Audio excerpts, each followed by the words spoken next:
Without further ado, I'm really excited about today's discussion between Bobby and JJ. I really respect what they're doing, and I'm really excited to hear what they're working on and your feedback. JJ, I always respect your comments and what you have going on and the amount of knowledge you're able to contribute. So I want to say thank you very much for contributing and joining today.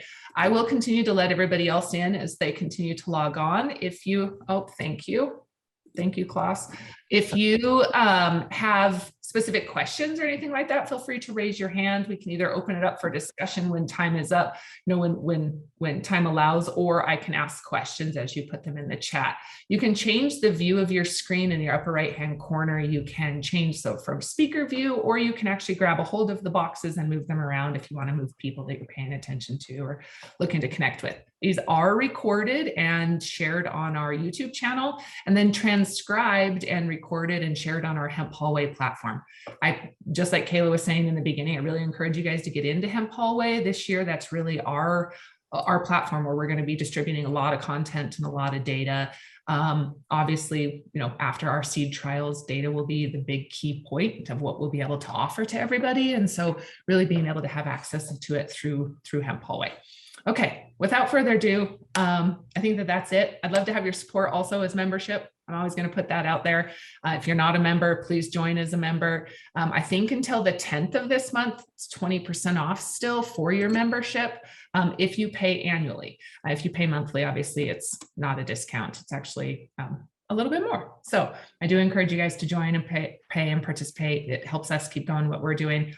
And then without that, JJ, I'm going to turn it over to you. You go ahead. I really appreciate you guys, and thank you very much for joining. Thank you very much, Mandy, for having me today. It's great to be here to talk about the existing buyers of hemp, and obviously we'll segue a little bit into the opportunities that exist to expand that market and work with those existing markets that already exist and how we can use those to build an industry in North America. I guess I'll jump right in and say that the number one market that I know about more so than others is the plastics manufacturing industry and the opportunity to use hemp to replace talc and calcium carbonate in durable rigid plastics. Literally anything plastic that is stiff, if it's not flexible, it's probably not pure plastic, and that's where hemp comes in. You can put in a percentage hemp fiber, or in traditional cases, a percentage talc or calcium carbonate, which is ground up rock. And that is something that has seen a lot of commercial success already in Europe. Jaguar Land Rover, Fiat Chrysler, Renault, Peugeot. Actually, over 13 million cars on the road today have plastics in their interiors that are made with hemp fiber. So that's not, something that's extremely niche. It's not extremely new. It's going on at least 10 years, and it's primarily via a company called Faurecia, which is the largest automobile manufacturer interior manufacturer in the world, I would say. And they actually have a joint venture with a French hemp fiber cooperative, and they formed a company called Automotive Performance Materials. You can Google it. They'll come up. It's definitely, I would say, the most advanced company today in the hemp plastic space. They are using hemp primarily because of its weight. That is the number one reason why a plastic company, although there is perhaps a small cost savings compared to talc, for example, depending on the market at the time, that's not the driver of an automotive company to change their material in terms of, there's a very big risk. And this is something that I think a lot of people don't take into account. They think, oh, we're going to go to Ford, and we're going to tell them that hemp is great. And they're going to say, perfect, it's cheaper and it's stronger and we'll use it. But that's not the reality. There's a concept in manufacturing where every time you make a change, you take on a risk. The Toyota's famous, they had an engine that they used for 20 years. It wasn't the most fuel efficient engine. It wasn't the lightest. It wasn't the most powerful, but it was the most reliable. And when people told them, you could change this and it could be better, they said, we don't care. So that's something that a lot of people aren't taking into account in the hemp industry. You can't expect that because something is better on a performance basis, a company is going to accept it and use it, because the risk of change is extremely scary when you're manufacturing. You know, if your smallest model, let's say, you know, a really small market would be like a Toyota Avalon, 20,000 cars a year. Recalling 20,000 cars a year is still a big deal. So to move a product into commercial acceptance is not a matter of it's stronger, it's cheaper, it's more sustainable. It's a lot more intensive than that. And that's the big thing. And that's why the fact that there's already 13 million cars on the road with hemp plastic is very significant. You know, you can look at opportunities where hemp may be even more cost effective or more impressive on a performance basis. But if it hasn't achieved commercial success in that area, you're going to have an extremely difficult time to grow that commercial acceptance. If you already have commercial acceptance in a market and you're just transitioning that to a different locale, for example, Europe to North America, there you have a significant advantage. I'm not going to get into the technical aspects of using hemp in plastic. If anyone has any specific questions about the technical side, we can get to that later, because I don't want to bore people with stuff they already know. I did see a question from class on the spread from hemp to canaf. I think you're referring to how much of each is used in the industry. It's a very difficult question to answer because a lot of the automotive manufacturers especially, and even a lot of the processors, for example, I know hemp flax, I believe it's hemp flax, or I know at least one major European hemp fiber processor imports other bast fibers and uses it in their products. So there's not a lot of clarity on how much of a product is hemp that they've grown in Europe and processed, and how much of a product is actually mixed in bast fibers from potentially lower cost sources. It's very popular to import jute fibers from India or Bangladesh, mix them in with hemp or flax, and then sell a bast fiber product. So I would have to say I have no idea on the answer to that question. Other than that, it's likely that in North America, anything grown in North America in the last 20 years for fiber commercially was probably canaf. And that would probably be the best way to figure out, is to look at where the fibers are coming from, because I don't think a lot of the companies are too interested in necessarily being 100% transparent on what's hemp, what's flax, what's jute, you know. Okay, so that is the automotive thermoplastic industry. There's also opportunities in a lot of other durable rigid plastics, home furniture, fruit crates, toys, sports products. And we've seen that in Europe to some degree, but not with the same degree of scale that we've seen in the automotive industry. Mostly niche plastic chairs, niche stuff. We haven't seen it in, you know, Rubbermaid bins, garbage bins that the government is distributing. And the reason for that, I would say, is because the plastic manufacturers in the automotive industry, they were really pushed by the lightness aspect.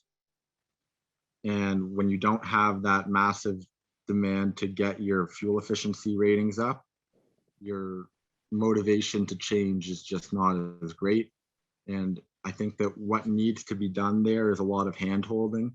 The automotive companies have a lot of technical capability. They have a lot of ability to test and make sure, you know, they can simulate 5 years of active use and see how it will hold up. Your average manufacturer of garbage bins probably doesn't have that capability to simulate 5 years of use and see if it will still work. So that's a big, I would say, issue, is that a lot of these lesser complicated products, the manufacturers and the marketers, they don't have the capabilities to go through the testing that would make them feel comfortable to stick their brand on something. And I think that the answer to that is a lot of hand holding. Hemp companies are going to need to provide engineering capabilities. They're going to need to connect with universities and the labs that have that type of capabilities and have that work done in partnership.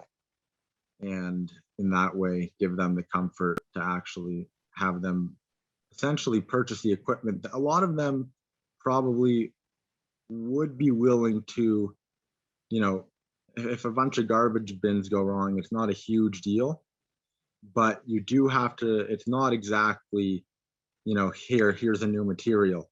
If any plastic company's gonna need, if they're a large plastic company, for example, that's doing their own compounding, they're going to need to at least at the minimum modify their compounding equipment for the lightweight fibers. Because they're so lightweight, they're actually very difficult to feed into plastic. Usually, you know, with talc, you just use gravity. With hemp, you're going to need some sort of assistance, whether it's vacuum or otherwise. So what I'm saying is that it's like, you know, a garbage bin manufacturer might take a risk on it, but they probably don't have the machinery that allows them to take a risk on it. And therefore it's not worth it for them unless they can, you know, if they have to recall 100, 1,000, 2,000 garbage cans, they wouldn't like that. But if they bought a bunch of equipment and then they had to recall a bunch of garbage cans, that would be a bigger problem for them. So essentially they need the same level of comfort that a car manufacturer has, because although the product isn't, you know, holding people's lives like a car is, you still have the problem of massive capex for equipment. Compounding equipment for a big plastic manufacturer is going to be $3 million for their smallest scale compounding line. So Bruce has a question real quick. Will 100% hemp plastic ever happen? 100% hemp plastic. I think that's a very interesting question. Hemp can easily replace, I would say, all, if not most of the calcium carbonate, glass fiber, perhaps one day a lot of wood fiber, depending on the improvement in the scale and the economics of the equipment to process hemp. So a lot of the fiber and mineral additives in plastic, for sure. The polymer content, resins, I think people have to keep in mind a lot of things. First of all,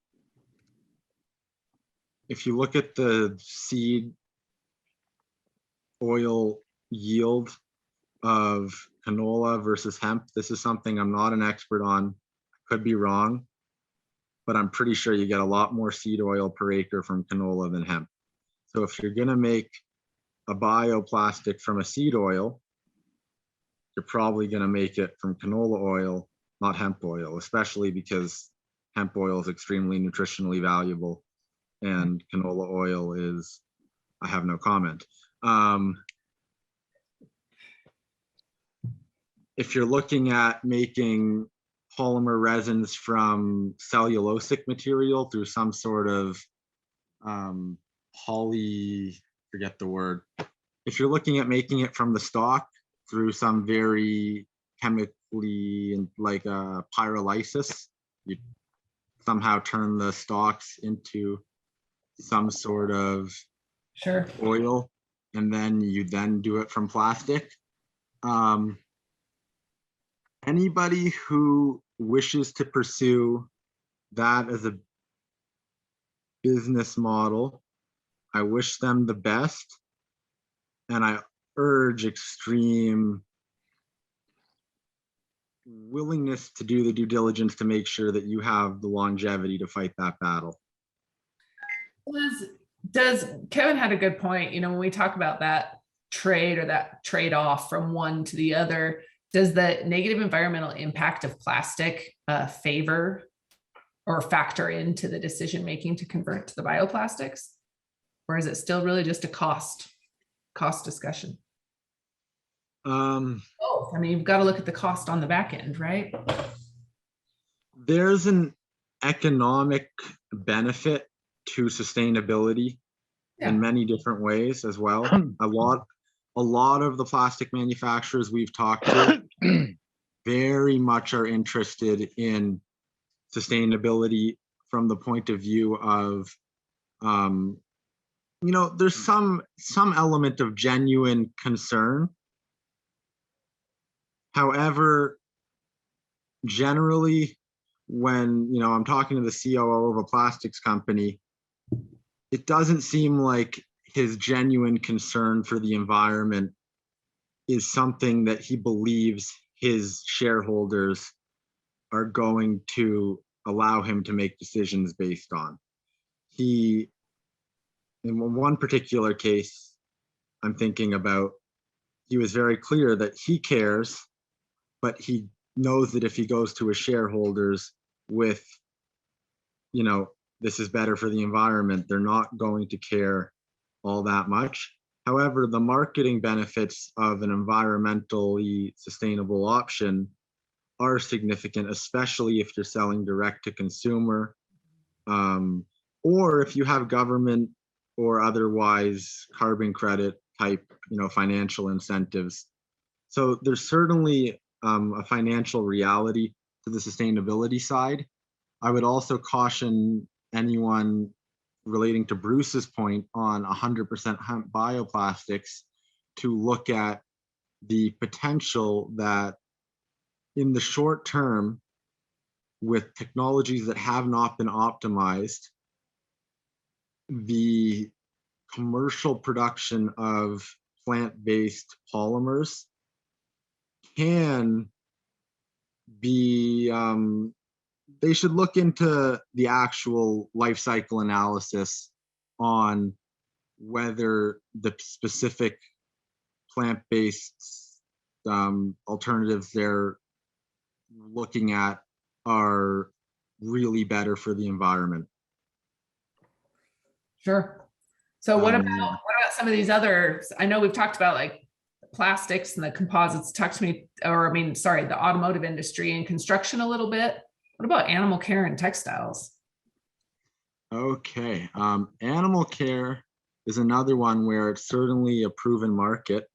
In Europe, in North America, it's no question that if you're talking about horse bedding, it's a better product than pine. Typically, it's sold on the basis that you reduce labor costs and therefore reduce overall use cost. It also has significant advantages for the horses themselves in terms of dust and things like that. Probably hasn't fully saturated the market due to a lack of education, especially in North America.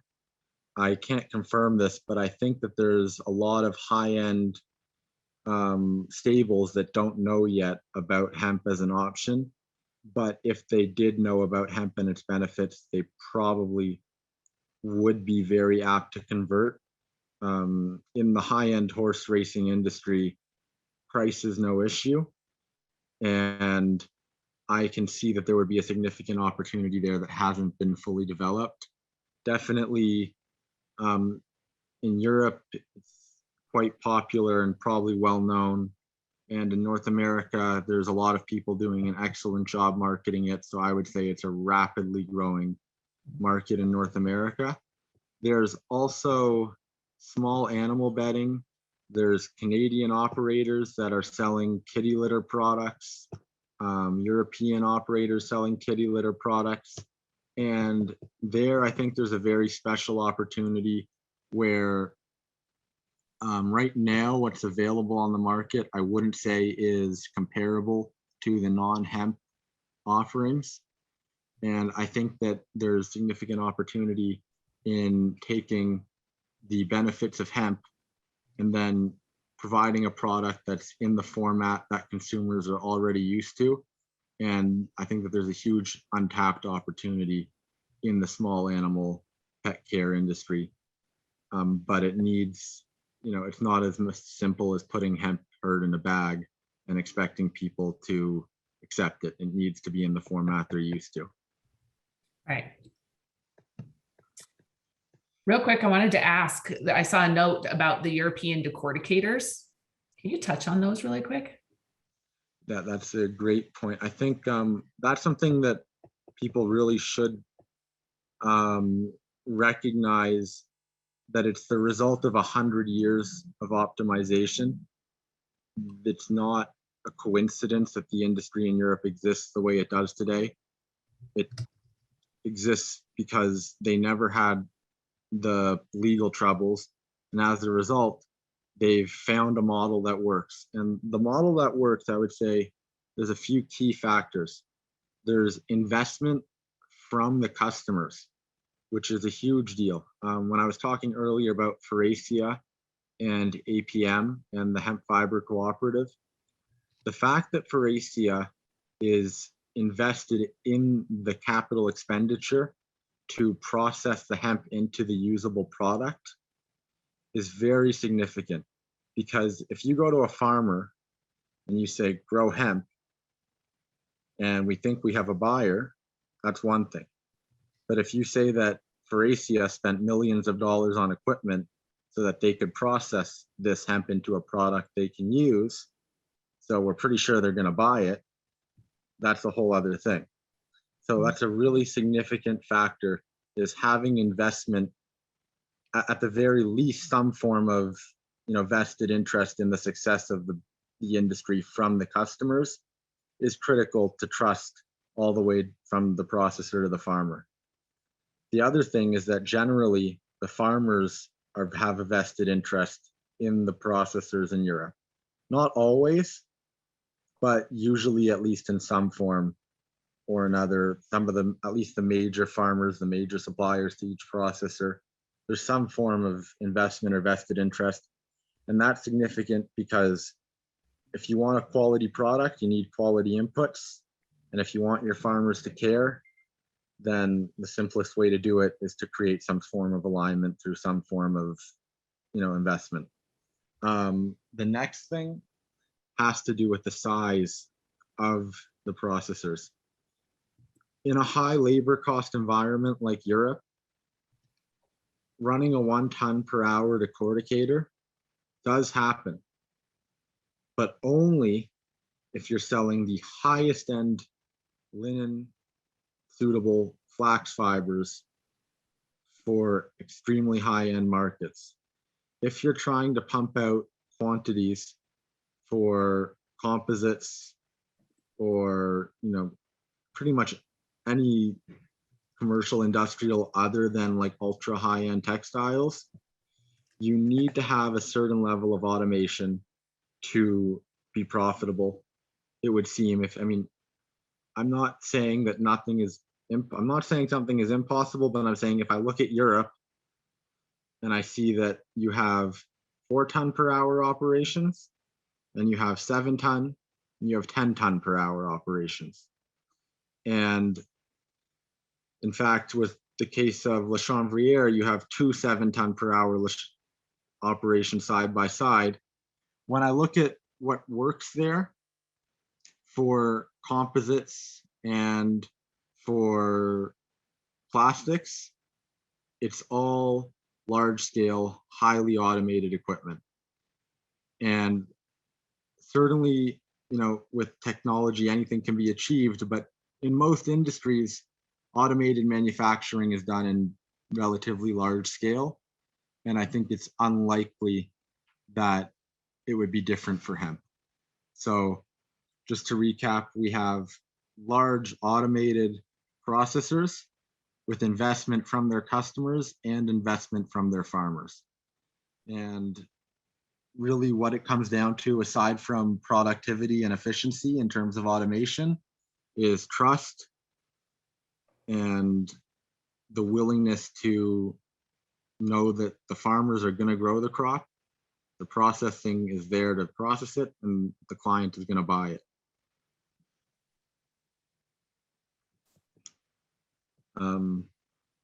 Other than that, I can say on the European industry that I would say the most interesting thing about the European industry is that every single processor is very focused on pleasing a very specific client. For example, you have Hemp Flax, who has extremely good capabilities with non-wovens, including the ability to produce made to size non-wovens. So if a customer wants a very specific dimension, Hemp Flax will produce it for that customer. So they've created a niche where only they can supply their customers. And in that way, they have confidence in their marketing capabilities. If you look at Le Chanvrier, they are very well known for high quality cottonized fiber and high quality fibers of very specific qualities in general. So if you need a fiber with a very specific color and a very specific width and a very specific length, you go to Le Chanvrier, and Le Chanvrier knows that customers with those needs will have it's not that they can't really shop around. And so all the processors are very focused on pleasing a very specific type of client, and that gives them confidence in their markets. And that relies, sorry. You go ahead. I didn't mean to interrupt you. I was going to say there was a comment about speaking to the benefits of green processing and going for the lignin as the focus. Okay. Or byproduct. Thank you. Thank you. I was just going to say that pleasing specific clients relies on genetics, know-how and capability, and on technology. And the genetics is something that also, if you look at Europe and China, there's very good reason to, really pay a lot of attention to the fact that especially certain clients, genetics is very key to satisfying them. And that's something that you can't necessarily buy. And you can't necessarily transport from location to location either. Okay, so the question was lignin first processing and processing green. So the idea here being that if you don't wet the fibers, you have a higher lignin content, and then you were to process the stock for the lignin specifically. I would say if you're looking to learn about that, I would look at what Bill Althouse is doing with non-decortication processing. There's a lot of cool stuff in that space. It's a very different model than the bast fiber and herd model. And there's certainly promising applications for lignin. There's a company in South Korea that is using a lignin in combination with a bast fiber and polypropylene to further increase the strength and the lightweightness of a plastic. There's a lot of really cool things with lignin, but it's very different model from bast and herd processing. And I don't actually know that much about the lignin first mentality. And I think it's cool, but I don't know about it, to be honest. The other thing that I think is worthwhile to bring up is, well, just quickly, there's the textile market. We haven't talked about that at all yet. Just quickly on the textile market, There's linen for high-end linen textiles coming out of Europe and Asia. That is different processing than decortication, referred to as scutching and hackling. It's different set of equipment. The fiber is harvested differently. It needs to be processed with a different level of care. It needs to be fed differently. Basically, it needs to be fed all in one orientation. So it's much harder to scale up into large scale. So if you think you're going to be doing, 50,000 tons of high-end flax linens for fine bedding, that would be very difficult. Whereas if you're talking about cottonized fibers, which is also coming out of Europe and Asia, those are processed on traditional decortication equipment, and there is a scale opportunity. However, very interestingly, I will add some interesting things about cottonized fiber. In China, they sell, I believe, about $2 a pound for extremely fine cottonized fiber. It's exactly what the textile industry would be looking for. It's soft, it's white, it's colorable, it's processed with a slew of disgusting chemicals. And moreover, the reason why they can afford to sell it at the price that they do is because there's a tax loophole with 5545 hemp cotton textiles. So if you're trying to compete with China, where they get a tax loophole and they have China and everything that goes with that, that would be a very difficult market, I think. Although I have seen that Le Chambriere is marketing cottonized textiles, I would imagine with some success based on their investment in it. Same with natural fibers, Lithuania. So there does seem to be some, market there. Although to me, it's a mystery how they're competing with China based on the way that China operates. There's specialty / cigarette paper as well. There is currently some demand from specialty paper manufacturers, but it does seem like a dying market, if I have to be honest. The largest one in Canada just shut down because they shut down their cigarette paper manufacturing facility in New Jersey. And so I mean, I don't see too many people getting excited about specialty and cigarette paper. I see a question here. Was it yeah. Was it mentioned that it's $2 a pound in China, you said? Yes, but I'm not in that. That's a very old number. It could be wildly off by now. Do you have a comment? Do you have anything you want to add to it? You're welcome to. Yeah, $2 a pound for, and this is for cottonized fiber, correct? $2 a pound seems a little bit on the higher side, especially because of the process that they're using right now for the cottonization. Their fiber is soft because they use the beetling process, where they beat up the fibers usually before they go into cottonizing it with the wet processing that they do. And $2 a pound would be around $4.40 a kilo, I imagine, $4.40 to $4.43, which seems a little bit more expensive. I mean, we do the cottonization of fiber for lower than that. So if there's anybody looking for it, that's fine. But that seems a little bit on the higher side. The prices might have come down, I would assume, a lot, because that's what we have it available for. And that's kind of what we are trying to bring to the US with the process as well. It will be much cheaper than that. So, and it will be usable for textiles as well. But I'm not sure, but I haven't seen those prices in a while. Like that was a while back, as you mentioned. So that was it. Thank you. That makes sense. I'm glad to hear that the prices have come down. And if you can offer it cheaper, that's even better. Very soon. Perfect. Cool. Are there any products that anybody thinks are commercially relevant that we haven't talked about?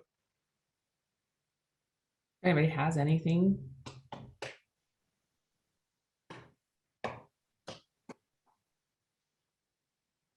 No comment? Feel free to add it in or chime in if you do have questions or want to speak. Biochar. Biochar. One that just came- I have very little knowledge on biochar. The building industry. There's hempcrete and then hemp bast insulation. Hemp bast insulation, I think, is a very, very, very good opportunity to replace an extremely environmentally damaging product with something that will make an immense improvement on the consumer's experience. And it can do so in such a way that a builder has really nothing to learn, nothing to risk, and nothing to lose. Take your bats of fiberglass and replace them with bats of hemp and throw them in your 2x6 walls. It's not a problem. It's better for everyone, really. It's a matter of logistics and bringing the right people into the equation. Yes, so hemp bast bats, just like typical bat insulation, sometimes is purchased in rolls. It's pink and it destroys your skin if you get anywhere near it. And if you replace that stuff with hemp, you can throw it in your 2x6 walls exactly the same. But in order to do that, there's a lot of people that need to be involved. There's track home builders. Sucky. Huh? Well, I mean, Okay. That we just heard you swear in Hungarian. Sorry, somebody was at the door. Go ahead. And then I think Jerome has a question too when you're done, JJ. Sure. Just on bast fiber insulation, to get the industry to, it's a very interesting one, actually, probably the most interesting in terms of the near-term opportunity. Bast fiber insulation has a lot of benefits that make it more desirable than glass fiber. And because of that, should command a premium, especially in the retrofit, renovation, direct-to-consumer, retail through Home Depot style market. Absolutely, it's worth more than glass fiber for a lot of reasons. However, if you're producing it at small scale, you may not be able to get enough of a premium.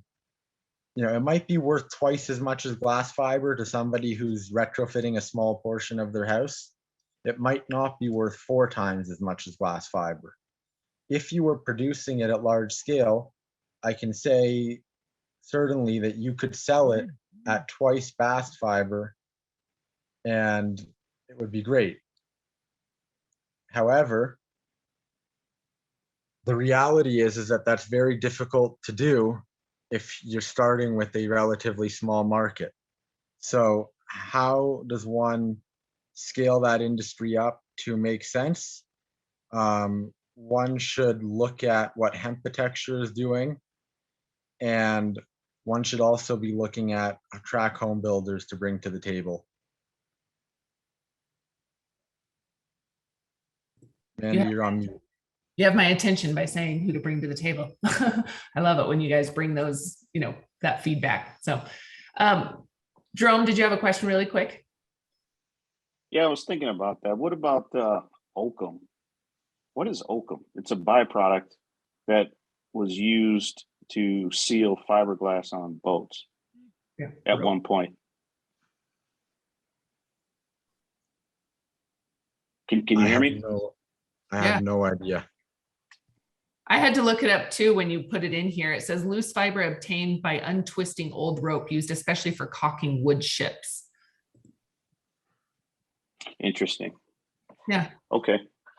I have more research to do there myself. I just figured, was asked maybe if someone online knew, because it popped in my head when you were going through that. And no, and thanks JJ for being on. I know it's been a minute since you and I talked, and it's always good stuff. And so, you know, kind of going back to the automotive industry and looking at what APM and Faurecia are doing, and what do you see offhand as some opportunities to replicate what's going on in Europe in the US? Because Faurecia is a big player here in the US. You know, there's a Faurecia plant not even 15 minutes from my property, you know, that's a supplier to the auto industry. And so what are the opportunities to collaborate and to replicate and bring that across the pond, so to speak? Good question. Well, great question.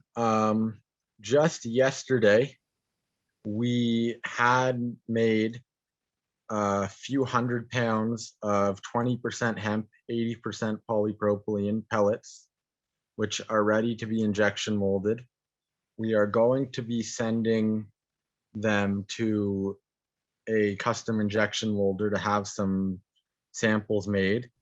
And then we're going to be providing them to some people in the automotive industry, hopefully to stir some interest. It's a very, I mean, that's the $1 million question, is how do you bring the interest and the offtake agreements to the equation? And what we think is the answer is really getting the right people at the table. The main thing I would say is, you know, they have experience with it in Europe. The question is, what will motivate the automotive companies to use it in North America? From what we've seen, there is a lot of interest. We're already talking with some of the companies, and it seems like the message really is lightweighting and fuel efficiency / battery efficiency. And I think with that message, we're going to see a lot of interest from the automotive industry. And I think that's probably the playbook is, you know, anyone who is in the position to actually get projects ongoing, development projects to develop interior parts for cars, tell them there's an opportunity to increase your fuel efficiency or your battery efficiency, and such that you can use less battery per car. And in an environment where the restriction on how many cars you can produce is how many batteries you can produce, that's, you know, that's a bottom line motivator. So that's what I would say is it's really getting into the engineering and the material supply chain side of the automotive industry and saying, we can reduce your demand for batteries per car with hemp. Sure, because as you all know, the electric vehicles, the weight is so much more than an ICE vehicle, that lightweight materials is going to be and is a huge deal. Now, to your point, I don't think currently targeting the big OEMs is the strategic play here. I think it's kind of targeting the tier 3 and the tier 2 suppliers, which in turn will communicate the efficiencies up to the OEMs. And so that's why what's going on with APM and Faurecia to me is extremely interesting, right? Because there's already a product development life cycle in place, right, by a company that's only operating, I believe, in Europe currently, right? Do you know of, and that's all I know of, is currently just France as being the tier 2, or I should say the tier 2 or tier 3, tier 2 to the tier 1, in the case being Faurecia being the tier 1, right? So, when building a project scope and business case, let's say for the United States, to your point, it's going to have to start with some assumptions, with some risks and opportunities, and there's always going to be a risk, as you stated. And I think that the opportunities are way outweigh the risk.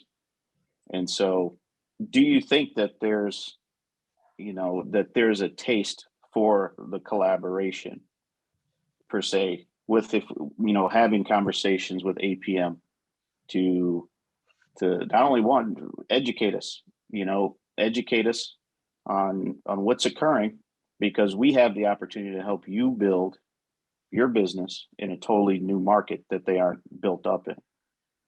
And so what are your thoughts on taking that route?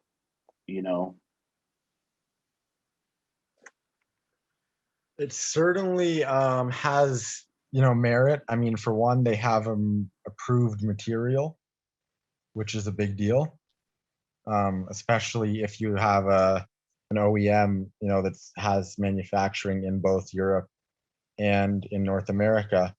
If they already have that, if they already have that material in their cars, there should be less of a process for a tier, 1, 2, or 3 to say, hey, we're using this material in your car. Is that okay?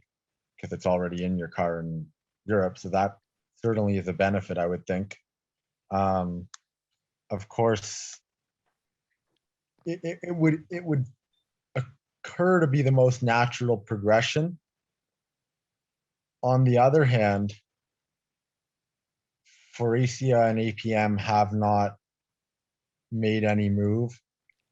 And I think Faurecia and APM as the company that takes the hemp bast fiber and turns it into a plastic compound is unlikely to be the one to step up and develop the actual fiber processing infrastructure in North America. It's, I think, too far out of their typical business case. So I think that I think that they will not pioneer the processing infrastructure necessary to engage in their primary business in North America. So to work with them could be possible, but they would need a lot of confidence that the infrastructure was going to exist. And I don't know how one would structure such a partnership with them other than inviting them to buy fibers after building a facility. Unless they were, I think it would be a very difficult structuring to work with a company of that size to develop the industry in North America. I think that it would potentially be more likely to work directly with a North American operation of Faurecia or a North American operation of another automotive company. Yeah. Now, do the programs and projects that APM work on currently is a part of Faurecia's supply base currently in Europe? As you talked about Peugeot, Chrysler. JJ, can I just say one thing about that I think is important? Yes, but Okay. I also just want to say, Jerome, that I didn't catch the end of your last question. So after. Well, the thing is, Jerome, that with regards to APM and Faurecia, they have developed a technology model which nobody else in the world has. It's proven, it's scale, it's quality, it's consistent. Now, the reality is they realize that if they replicate their facility outside of where they are, they risk the leakage of that intellectual property. What they have isn't patented, it's intellectual property. So I think what you have to consider is that they're going to be very reluctant to make that available in such a way that could jeopardize their essential monopoly in Europe. Just a comment. No, thank you for that. Thank you for that very much. Because as you can tell, we're just trying to formulate, what this would look like initially, and from a U.S. North American standpoint, for us to ramp up farmers to grow anything specific at massive scale, there's got to be some use case. And to be honest with you, I'm not on the processing side per se, as I am more on the farming side to build scale and fiber for the supply chain to feed into a processor who could operate at scale to actually be a big supplier to the automotive industry. And so from what I'm hearing, it sounds like, we would really have to present that there's a capability of tonnage to supply for any specific program or project to even be vetted, right? Just remember, they developed an infrastructure as well as a business model around a technology, but they did that over like 75 years. We can't be expected, because of the nature of people, to be able to just kind of snap together the relationships, the economic definitions between the different groups. So again, it's every time that one tries to deal with large scale operations, you've got a lot, as JJ was pointing out, you've got a lot of considerations that go beyond just what the apparent practicality is. So, Sure. I mean, it's going to take time. And I think all of us in the hemp supply side at this point realize that there is no golden path. We're each going to have to find our way to develop the markets that we choose to serve, that we'd like to serve, to be consistent in our quality and our ability to be a dependable supplier, so that we can build the confidence that you're talking about. It's one thing to go to a farmer and say, I'm going to buy your production. It's another thing to say, as we are, for example, we're going to escrow the funds so that you get paid automatically. I mean, these are the types of things that we look at as building trust. And we believe that those things will, over time, establish the platform that people will be willing to work together, where they have the confidence that everybody can do what they say they can do. And that's what I like too about these conversations, is the diverse discussion. So please, there have been a number of times that we aren't all on the same page. And I think that's how we're going to get to a solution, is to be able to brainstorm some of these ideas. And so I appreciate you guys speaking up and sharing info. Go ahead, Jerome, and then JJ. I don't know if you had anything else you wanted to add, Jerome. No, I appreciate that feedback very much. Because I strongly believe there's an opportunity, and it's how we scope out the project, based on literally a widget by widget proposal, and to your point, the opportunities in the trim of vehicles. And so, no, I appreciate that feedback. Jerome, one thing I think could be actionable is, I would say, what we're doing is there's two things that we can offer an automotive company at this point. Number one would be pellets, if they want to do their own injection molding trials. And number two would be if they want us to have something injection molded at a custom injection molder and then send them a specific, testing part. That would also be, if either they could supply the mold, or if it's a mold that's commonly, like the injection molder actually has a lot of old automotive parts molds. So something like that. I think that's the easiest way to approach an automotive company, and what we've seen success with is pellets and parts. And we'd like to, work with you to develop something long-term to help you save your need for batteries per car so that you can produce more cars with less batteries. All right, go And ahead. now, Sorry, JJ. Yeah, JJ, so I had a question for you. So with this automotive manufacturers, what do you think about nonwovens that are impregnated with resins before the molding is done with it? So you can actually use the hemp fiber that's coming off if it's clean enough. I would say anywhere between 3 to 5% clean. We could run it in a nonwoven and needle punch it. So if we do the needle punching nonwovens over here with an impregnation of some sort, or send it to somebody for the impregnation, don't you think that could be used for the paneling? That could be a way to approach them? I know exactly what you're referring to. It is something that's done commonly. Door panels, for example, everybody's seen it. And I have nothing against it. And I know that it is being done and it will probably continue to be done for a long time. However, our business priority from our perspective is injection molding, because our analysis is that the industry is moving as fast as it can, although not immediate. So I'm not saying there's no opportunity in it, because there is an opportunity in it. It's still being done, and it will still be done in 5 years and 10 years for sure. But because you can produce more parts per hour injection molding, we think injection is probably where we want to focus. So I don't know, I haven't done a whole lot of research on, how to move that opportunity forward. But JJ, Understood.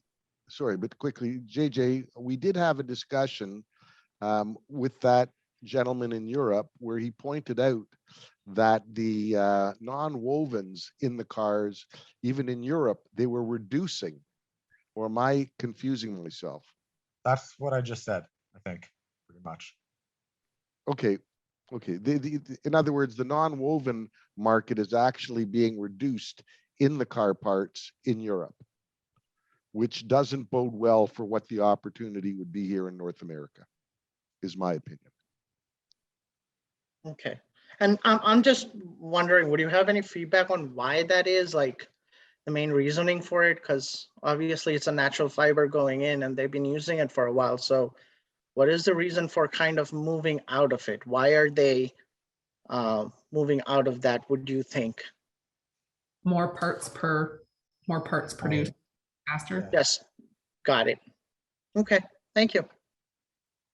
How do we address industries that have already researched hemp and moved on to other advanced materials? I'd say we address that by accepting that hemp is not special. It's great in certain applications, but it's just a plant. It's not like this plant produces food, it produces fiber, it produces medicine. But I can think of a lot of plants that produce medicine and a lot of plants that produce fiber and a lot of plants that produce food. There's nothing, like, let's not kid ourselves here. Hemp is best for certain applications for sure. And cotton may be great at certain things too. So we have to accept that, there are going to be things in 50 years that are still made from wood, and there are things that are still going to be made from cotton, and there are going to be things made from miscanthus, and there are going to be things made from glass fiber and carbon fiber and petroleum oil. That's totally fine. As long as it's not about selling everything, it's about figuring out your client, figuring out the genetics, the cultivation, the post-harvest, the processing, the post-processing, to get your client happy with your hemp material in that one application. There's a couple of comments in here. A lot of activity in the US already, several entities moving and not talking about it. I would agree. And definitely the supply of the non-woven products or paneling is a different story altogether. I was just typing a comment here that we've got somebody who's actively engaged in GHA and for 20 plus years has been producing, the panel or insulation in the US, obviously importing from outside the US. So it's definitely there, but the scale is definitely the topic of, difference moving into these big industries. And Yeah, I know there's, I think it's Bast Fibers LLC has been doing a lot of stuff for a long time in the States with Canaf panels. And yeah, I mean, a lot of this stuff already exists in some way. It's just a matter of growing it and, using domestic hemp as opposed to imported bast fiber. cool. Okay, so we talked a little bit about the European supply chain, North American market developments. What else? We're right at an hour. Feel free to, I'm happy to stay on as long as you would like, or as long if anybody else has any specific questions. I see we missed one about oriented strand board and plywood, exciting product category. Oriented strand board and plywood, there was a report done by a consulting firm for the Alberta government, and it needs to be done at an extremely large scale. It would be a very, very impressive project for somebody to drive home in North America today. But just for context, you're talking about a $250 million minimum facility. I think that that's a good thing to even bring up when we talk about the scalability of this. What does that look like for the process? Well, you see, the thing is, all of these processing facilities have been designed for mass volume production. So the problem is that because you have mass volume production, sorry, I lost my track there. Where were we? Talking about the cost of the facility for. Oh, yes. Because of scale, and because when you're making plywood or an OSB, you have heat and pressure, which binds everything together. But you have to run that facility 24/7. You can't only run it one shift. It has to be run 24/7 because you can't let the adhesive harden because you'll screw up your whole system. So the scale there, I looked at doing an MDF hemp plant 10 years ago, and what I found was that I would need to have a minimum of 125,000 acres just to feed one facility. Bear in mind that a wood, plywood, or OSB plant today can produce up to 800 million square feet on a 3/8 inch count. I mean, it's just huge. Could an existing manufacturer of that product put hemp into their existing line in a mix or pure, or would they need different equipment, or would it not mix with the wood? I had heard actually that somebody in Canada was working with, I think it was Georgia Pacific, on doing some type of a composite between different species of wood. I don't recall offhand who it was, but again, it goes back to what we were saying. You have these factors of consideration. You've got weight, you've got its waterproof abilities. So it's still a big question, and you've got a very big investment if you're looking at building a new facility. As to whether or not you can combine it, not really sure. We also have a good question from Ryan on transportation and how that has to be considered. I would say the number one way to address the transportation of stock to a processing facility is to look at existing locations that already produce large amounts of hemp or flaxseed. There are areas in North America where you're growing enough hemp seed that you can source all of your stock for a large scale, like European scale processing facility already from existing hemp seed growers. So that would be the easiest way to get all of your stock from within a certain radius.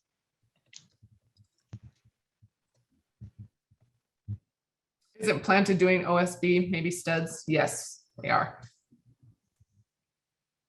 But yeah, Jason.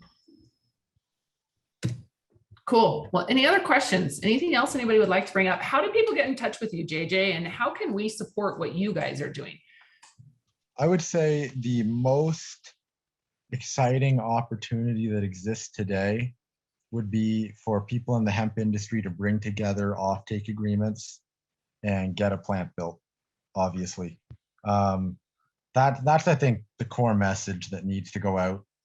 That is that getting offtake agreements for, $50 million or $40 million worth of hemp fiber products is really where the value comes in at this point, in terms of people being able to bring a processing facility in North America to life. And if we can work together to bring enough offtake agreements together that we can go to a bank and get a processing facility financed, that's where things start to happen. Everything has to be towards offtake agreements.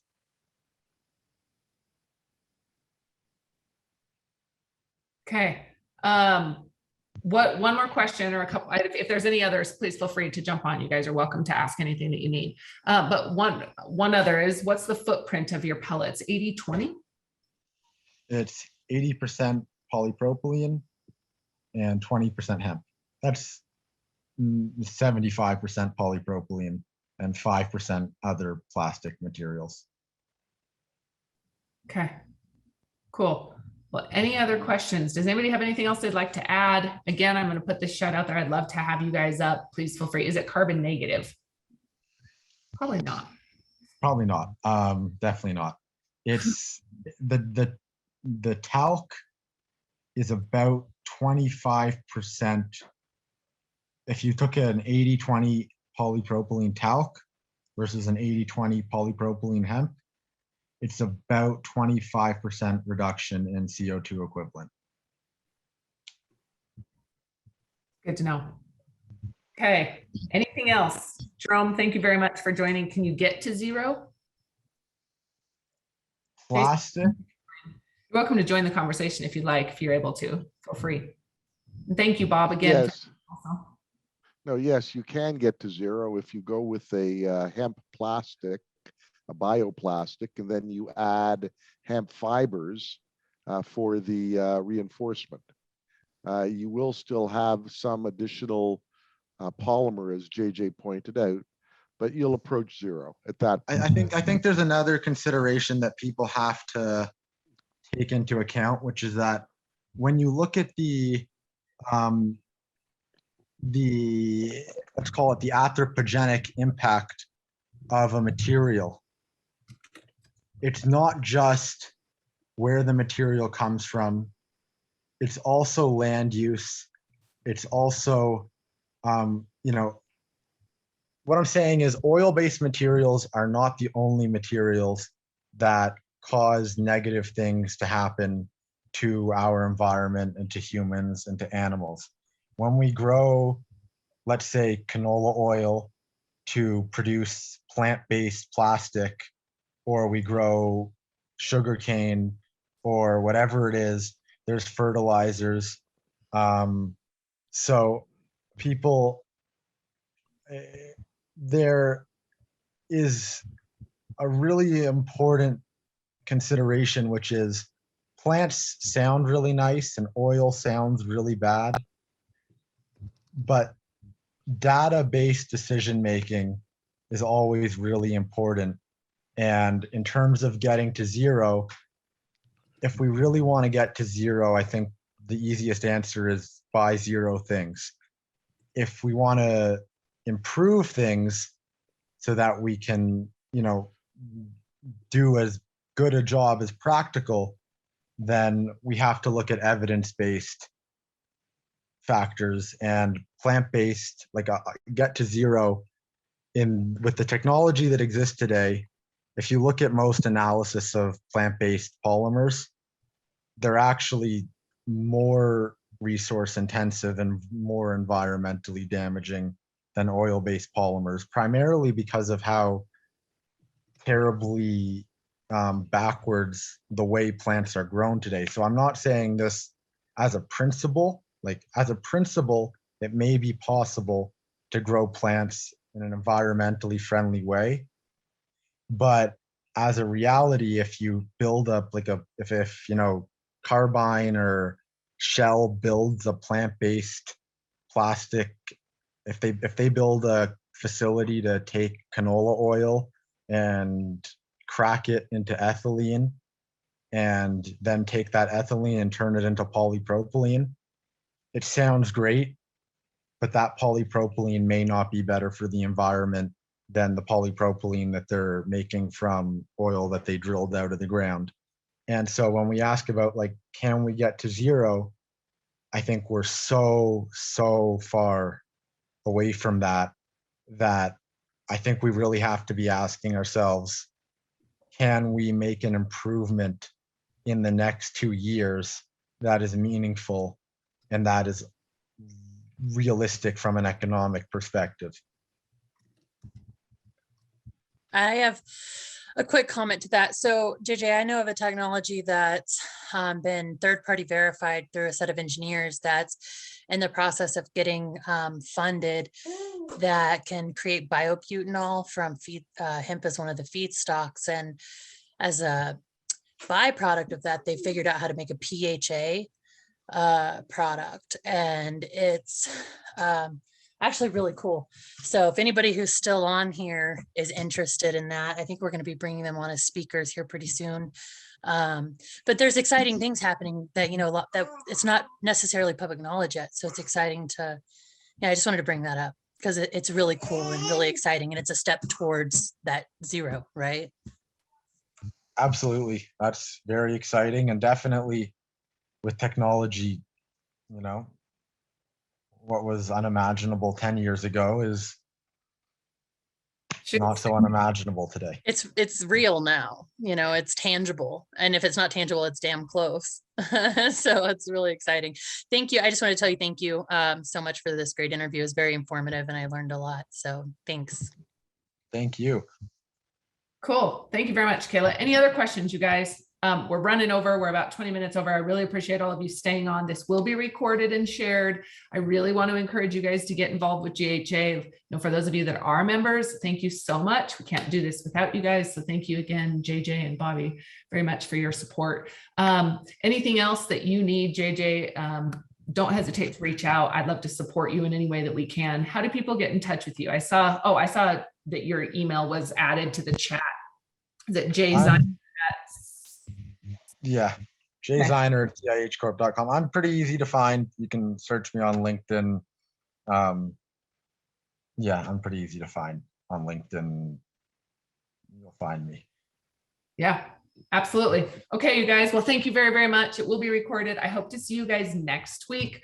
I was just going to look at my calendar, and of course, I don't have it pulled up on our next interviews, but please go to our globalhempassociation.org website, and you'll be able to register for any of our upcoming events. Other than that, R&D session on January 12th. I just saw it here. And this one's actually really cool.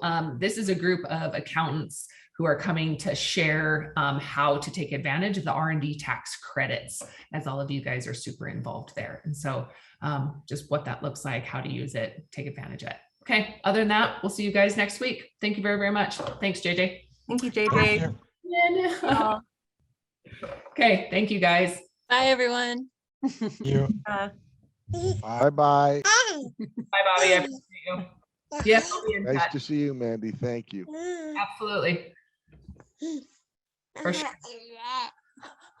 Thank you, Claire. Hi, Tom. I sure appreciate you. Oh, I'm kissing you. I got a kiss on camera. I got proof. Thanks for the great meeting. Talk soon. Bye.